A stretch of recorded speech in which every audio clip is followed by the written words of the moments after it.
दोस्तों, बीजेपी और आरएसएस के बीच जो चालू खेल है उसमें अचानक देवेंद्र फडणवीस ने एक ऐसा बयान दे दिया है जिसने पूरे सियासी गलियारों में हलचल मचा दी है। फडणवीस ने साफ कहा है कि अगर बीजेपी को खुद ही फैसला लेना हो तो इतना लंबा इंतजार नहीं होता। यानी उन्होंने सीधे सीधे गेंद आरएसएस के पाले में डाल दी है। सोचिए जरा, महाराष्ट्र से उठकर दिल्ली की राजनीति को हिला देने वाला ये बयान कोई साधारण लाइन नहीं है। इसमें एक छुपा है संदेश कि बीजेपी प्रेसिडेंट का नाम उस पार्टी हाईकमान नहीं बल्कि नागपुर की तरफ से तय होगा। अब यहाँ खेल बड़ा दिलचस्प है। बीजेपी बार बार ये दिखाने की कोशिश कर रही है कि उनके पास नामों की कोई कमी नहीं है। शिवराज सिंह चौहान, मनोहर लाल खट्टर, धर्मेंद्र प्रधान, भूपेंद्र यादव जैसे नाम पास लाइन में खड़े हैं, लेकिन आरएसएस ने इन सारे नामों को एक एक करके ठुकरा दिया है। दूसरी तरफ आरएसएस भी कुछ नाम आगे बढ़ा रहा है, जिसमें संजय जोशी जैसा पुराना चेहरा भी शामिल है। लेकिन उधर मोदी शाह कैंप उन नामों पर हामी नहीं भर रहा। नतीजा एकदम नॉर्थ पोल बनाम साउथ पोल वाली स्थिति। तो ये सवाल है कि आखिर में ये पचड़ा सुलझा क्यों नहीं रहा। असल में बीजेपी और आरएसएस दोनों के पास अपने अपने ईगो और अपने अपने कैलकुलेशन है। बीजेपी चाहती है कि अध्यक्ष वही बने जो दिल्ली दरबार यानी मोदी शाह की लाइन पर चले। वहीं आरएसएस चाहता है कि अध्यक्ष वही बने जो नागपुर की विचारधारा और नियंत्रण में रहे। इस खिंचतान का नतीजा ये है कि महीनों से अध्यक्ष का नाम अटका हुआ है, जैसे किसी पुराने केस का फैसला बार बार टलता जाता है। यहीं पर फडणवीस का बयान और ज्यादा मायने रखता है। उन्होंने कहा है कि अगर फैसला बीजेपी को लेना होता तो अब तक फैसला हो चुका होता। यानी उन्होंने सीधा सीधा कह दिया है कि देरी आरएसएस की वजह से है। यह सुनते ही राजनीतिक विश्लेषकों ने इसे चतुराई से उछाली गई गेंद कहा, क्योंकि इसमें मोदी और शाह तुरंत आराम की कुर्सी पर बैठ गए। अब जब मीडिया सवाल करता है तो इसका इंतजार क्यों, जो सीधा जवाब मिल जाता है, भाई आरएसएस से क्लियरेंस लेना जरूरी है। तो दोस्तों, असली कहानी मसाला यही है, क्या सचमुच फैसला पूरी तरह आरएसएस का होगा या यह सच ये है कि आरएसएस 100% अपना नाम थोप भी नहीं सकती। हाँ, बीजेपी की लिस्ट पर स्टैंप जरूर लगाएगा, लेकिन अकेले निर्णयकर्ता नहीं बनेगा। फडणवीस ने जिस अंदाज में कहा उससे यही मैसेज निकला कि मानो आरएसएस ही सब कुछ तय करेगा। पर असलियत यही है कि यह 50-50 पॉलिटिक्स चल रही है, यानी आधा कदम बीजेपी आधा कदम आरएसएस का। अगर आप गौर करते हैं तो इस पूरी स्थिति ने मोदी शाह कैंप को काफ़ी राहत दी है। सोचिए, अगर सीधे उनसे पूछा जाता कि ये अध्यक्ष क्यों नहीं तय कर रहे तो जवाब देना मुश्किल होता, पर अब फडणवीस ने गेंद नागपुर की तरफ फेंक दी है तो सारा ध्यान वहां शिफ्ट हो गया है। इसलिए कई जानकार फडणवीस की पॉलिटिक्स मास्टर स्ट्रोक कह रहे हैं। एक तरह से उन्होंने अपने बॉस को बचाने के लिए खुद को विवाद में डाल दिया है और आरएसएस कटघरे में खड़ा कर दिया है। अब आइए जरा बैकग्राउंड भी समझ ले। आरएसएस लंबे समय से संजय जोशी के चेहरे को बार बार वापसी लाने की कोशिश कर रहा है, लेकिन मोदी जी ने उसे कभी स्वीकार नहीं किया। यही नहीं, बीजेपी की तरफ से सुझाए गए नामों को आरएसएस ने लगातार नकारा। ये टग ऑफ वार अब इतनी बढ़ गई है कि दोनों तरफ रस्सी खींचने से टूटने की कगार पर पहुंच गई है, लेकिन कोई भी पक्ष रस्सी छोड़ना नहीं चाहता। इस बीच बीजेपी के अंदर भी बेचैनी बढ़ रही है। नेता पूछ रहे हैं आखिर कब तक बिना अध्यक्ष के पार्टी चलेगी, लेकिन नेतृत्व चुप है। मोदी और शाह जानते हैं कि जल्दबाजी में लिया गया फैसला आरएसएस को नाराज कर देगा और अगर आरएसएस का दबाव मान लिया तो उनकी पकड़ ढीली हो जाएगी। यानी ये लड़ाई अब सिर्फ नाम की नहीं बल्कि वर्चस्व की हो चुकी है।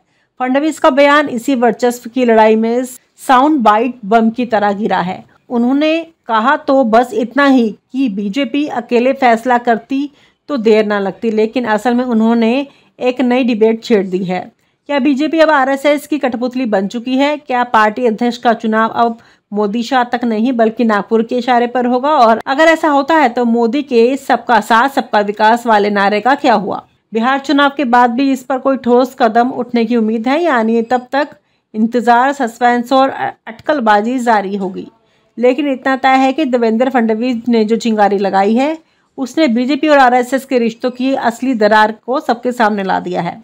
अब देखना यह है कि नागपुर और दिल्ली की खींचतान पार्टी को और मजबूत करेगी या अंदर से तोड़ देगी। दोस्तों, बीजेपी और आरएसएस के बीच जो चालू खेल है उसमें अचानक देवेंद्र फडणवीस ने एक ऐसा बयान दे दिया है जिसने पूरे सियासी गलियारों में हलचल मचा दी है।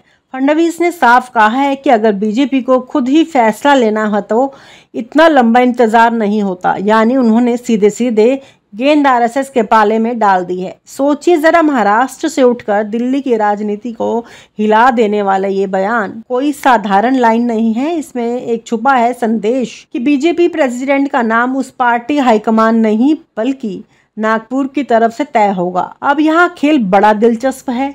बीजेपी बार बार ये दिखाने की कोशिश कर रही है कि उनके पास नामों की कोई कमी नहीं है। शिवराज सिंह चौहान, मनोहर लाल खट्टर, धर्मेंद्र प्रधान, भूपेंद्र यादव जैसे नाम पास लाइन में खड़े हैं, लेकिन आरएसएस ने इन सारे नामों को एक एक करके ठुकरा दिया है। दूसरी तरफ आरएसएस भी कुछ नाम आगे बढ़ा रहा है, जिसमें संजय जोशी जैसा पुराना चेहरा भी शामिल है, लेकिन उधर मोदी शाह कैंप उन नामों पर हामी नहीं भर रहा। नतीजा एकदम नॉर्थ पोल बनाम साउथ पोल वाली स्थिति। तो ये सवाल है कि आखिर में ये पचड़ा सुलझा क्यों नहीं रहा।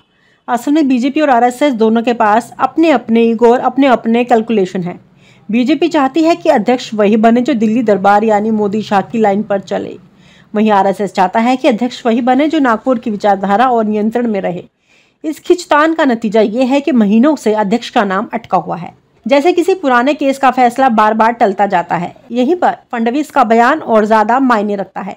उन्होंने कहा है कि अगर फैसला बीजेपी को लेना होता तो अब तक फैसला हो चुका होता, यानी उन्होंने सीधा कह दिया है कि देरी आरएसएस की वजह से है। यह सुनते ही राजनीतिक विश्लेषकों ने इसे चतुराई से उछाली गई गेंद कहा, क्योंकि इसमें मोदी और शाह तुरंत आराम की कुर्सी पर बैठ गए। अब जब मीडिया सवाल करता है तो इसका इंतजार क्यों, जो सीधा जवाब मिल जाता है, भाई आरएसएस से क्लियरेंस लेना जरूरी है।